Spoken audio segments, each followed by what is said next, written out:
It was very difficult for humans to take back spoken words, thus it turned out like this. In the common washroom on the 5th floor, next to a sink covered with traces of brown rust, in front of a row of faucets, Anjay held a glass of water in one hand and a toothbrush in the other, as he carefully washed. He knew the living habits of human beings and imitated them every day.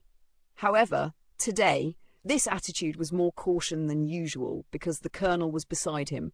After finishing, he carefully gathered his things and looked at Lu Feng.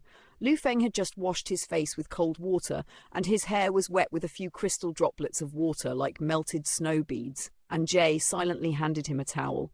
Lu Feng took it and briefly said, "Thank you." "You're welcome." Anjay believed that what he did was in line with human etiquette and that sharing was a common human action. He handed his cup over to Lu Feng. "Do you want to use it?" he wondered. "But there is only one." Base supplies were tight and the daily necessities allocated to everyone were limited. If there were any additional needs, then they had to go to the black market to buy their own. Anjay only had one cup and one toothbrush. The black market was no longer there, so he had no place to buy them from. Lu Feng stared at him for 5 or 6 seconds before finally moving. Anjay bowed his head, the dim yellow light in the bathroom casting a light gold colour on the edge of the cup. Lu Feng's long fingers held the porcelain white cup handle and took the cup from him. It was the right hand that had held the gun. His fingers had a thin layer of calluses, and once Anjay released his hand, he lightly rubbed his fingers together. Lu Feng didn't use his toothbrush. Instead, he used the cup to get water and gargled with liquid toothpaste. Once Lu Feng was finished, he put away the cup and the two of them walked out. It was currently 11 at night. Normally, the bathroom and corridor of water and electricity cut off according to the rules of the base. However, today, all 6 districts entered an emergency containment and the restrictions on water and 11 had been lifted. Many people couldn't sleep due to panic. Thanks to this, there were still other people in the bathroom even in the middle of the night. These people had secretly looked at Lu Feng and Anjay while washing, and Anjay had found it. He knew that Lu Feng must have found it as well, but the colonel didn't seem to care much. Anjay walked in front. The bathroom floor was wet, and there were a few water stains on the ground. He had to walk looking down to avoid these places. Once he got to the door, he hit a dark shadow in front of him, and Jay looked up. "You?"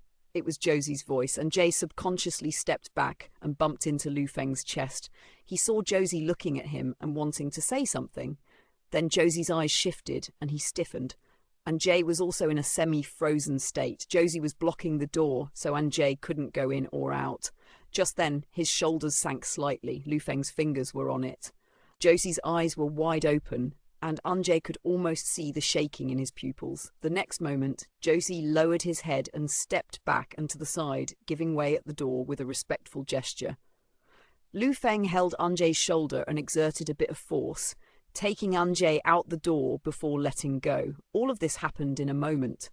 Anjay's heart was pounding wildly and his entire body was tense out of fear that Josie would shout "Anze" in front of the judge or say, "He isn't like Anze." However, they had taken a dozen steps, but Josie still hadn't said a word. Anjay turned back to look at Josie. The man's hands were hanging by his side, tightly clenching his clothes while his lips were tight. Anjay suddenly realized one thing. In this place, the judge was in control of everyone's life and death. Therefore, most of the people in the base didn't dare to talk to the judge, including Anjay. They walked through the corridor and back to their room. Lu Feng didn't ask about Josie's identity or what entanglements he had with Josie. Strictly speaking, the relationship between Anjay and Lu Feng could only be counted as strangers. Back in the room, Lu Feng sat at the desk and started to record things in the work manual. He quickly wrote in the 6.18 column, "Judgment Day, countless killed," and Jay stood by and watched it. He once again had the question, what is the significance of such a work manual? He said, "You write very little." Lu Feng closed the manual. "It is to cope with the inspection." His tone took it for granted and muttered, "Oh." Then he said, "I'm going to change my clothes." Lu Feng spoke lightly.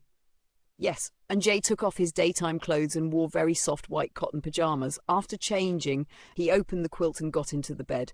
The base rooms had only a standard single bed, but the bed wasn't narrow. He could even roll around on it. And Jay guessed it might be because the base had many burly bodies. The area filled with mercenaries was relatively large. After that, he lay down on the bed that was more than enough to hold another person. He lay down and looked at Lu Feng. "I'm ready!" He found Lu Feng looking at the supply station assessment manual on his desk. Lu Feng inquired, "Do you want to go to the supply station?" "N." It was a pity he could never go. The outer city had been occupied by bugs. "Go to the city affairs office tomorrow," Lu Feng told him. "In recent years there are many newborns and the main city doesn't have enough staff. The city affairs office is entrusted to recruit people from the outer city." With that, he got up from the chair, took off his coat and put it over the back of the chair. Then he walked toward Anjay. Anjay knew that those green eyes were watching him. He heard Lu Feng continue to say, "You are useless, but you can take care of children." Anjay tried to refute his previous remark, but found himself unable to refute them. He felt humiliated and covered himself with the quilt. He heard Lu Feng laugh, and then the side of the bed sank as Lu Feng lay down. The cold air was so close that he could hear Lu Feng's breathing. The things that happened today were like a dream. As a heterogeneous species, he was going to spend the night with the judge. "So," Anjay exposed his eyes above the quilt as he whispered, "are you still doubting if I'm objectively a human? You passed the genetic test and the 30-day observation period." Lu Feng was expressionless. "You are objectively a human. What is the observation period?" "After being infected, within 30 days, the infected person will surely lose their human intelligence. The probability is infinitely close to 1. Then, will there be those who don't lose their sanity?" Anjay tentatively asked. "Although they are heterogeneous, they still maintain a human appearance and thoughts. They just have more abilities and can become other creatures." He knew he was a heterogeneous, but he also kept his mind. "Do you think the human will is strong?" Lu Feng questioned. Anjay didn't know how to answer, but Lu Feng didn't seem to need it. "In fact, it isn't worth mentioning. The lighthouse has done many experiments." Lu Feng spoke lightly. "Human will can't overcome the survival instincts of a heterogeneous. Instead, the heterogeneous species will gradually digest the thinking ability of the human and use it for their own survival. For example, the lighthouse's report on today's insect tide hasn't come out yet, but I think they conspired to attack." Anjay slightly widened his eyes. This was the first time that Lu Feng had spoken so much, and the weight of his words was also very heavy. He said that the human will unique to humans wasn't worth mentioning in the face of genetic fusion. Humans were such weak creatures. "I don't think so." After being subjectively and objectively judged as a human, Anjay was relieved and dared to say a few more words to Lu Feng. "If the willpower is strong, it isn't about strength, there are no ifs." Anjay frowned and thought seriously. "For example, if you are infected," Lu Feng directly covered him with the quilt. "I'll kill myself straight away," Lu Feng declared coldly. "Sleep?" Anjay felt that the colonel might be sleepy and unwilling to speak any more nonsense with him. In fact, Anjay was also sleepy. He calculated that Lu Feng had gone 40 hours without rest, while he himself only slept for 2 or 3 hours in Lu Feng's room early yesterday morning.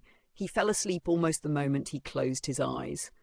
Once he woke up again, Anjay didn't know what time it was. He sat up on the bed and the whole room seemed like it was still night time. Only a faint glimmer of light shone through a gap in the curtains, like faint sunlight shining through the plant branches and leaves in the abyss.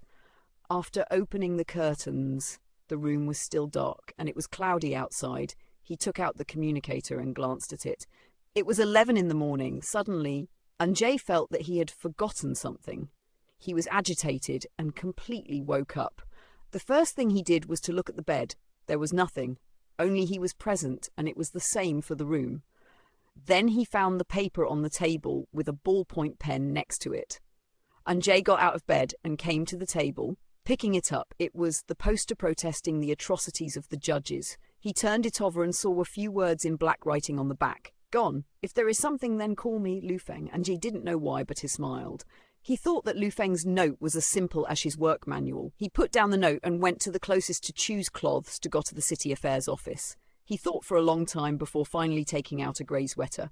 Grey, and looked up. The sky was grey and hung very low above the buildings. Thick grey clouds were gathered and spread from the city to the horizon, like it was going to rain heavily. And Jay was very happy. Mushrooms like rainy days, not to mention Lu Feng gave him news yesterday. If he could be recruited at the city affairs office, then he could go to the main city. The lighthouse was in the main city, and he would be one step closer to recovering his spore. He decided not to care about the matter of Lu Feng taking away his spore.